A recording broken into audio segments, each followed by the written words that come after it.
In today's video, I'm going to teach you how to use n8n webhooks. A webhook lets another app push data into your n8n workflow the moment something happens, so you can react instantly. We'll set one up from scratch, configure it safely, test it, and then move it to production. Start by opening n8n and heading to the workflows area. Create a new empty workflow. This gives us a canvas where we can add our trigger and the steps that should run after data arrives. Add the webhook node as your trigger. This node is what exposes a URL that external services can call. With the node selected, open its settings so we can tailor it to the source that will send data. Choose the HTTP method your sender will use. Post is the most common for JSON payloads, while GET works for simple pings or query parameters. Make sure this matches what the other app can send, or the request may be rejected. Define a custom path for the webhook. Keep it short and descriptive, like lead created or order updated, so you can recognize it later.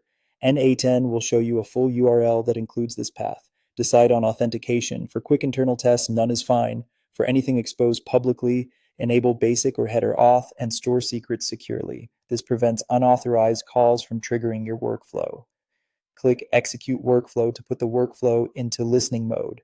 n8n will generate a test URL that's meant just for development. Copy that test URL from an external app like Postman or your CRM. Send a request to the test URL. If you're sending JSON, set the content type header to application JSON and include a small, well-formed body. This makes it easier to inspect fields later. Back in n8n, verify that the webhook node shows a successful hit. Open the node's output to confirm you can see the payload you sent. If nothing appears, double-check the URL, the method, and any auth you set.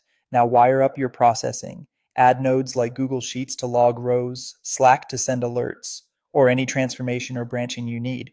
Map the incoming fields to the destination so data lands exactly where it should. If the calling service expects an immediate reply, add a respond to webhook node. Configure the status code and response body and connect it so your workflow returns a clear confirmation without delay. When everything works, save the workflow and toggle it active. n8n will give you a production URL. Update your external app to use that production URL for all live calls, not the test URL. That's it. Your webhook is live, secure, and ready to automate.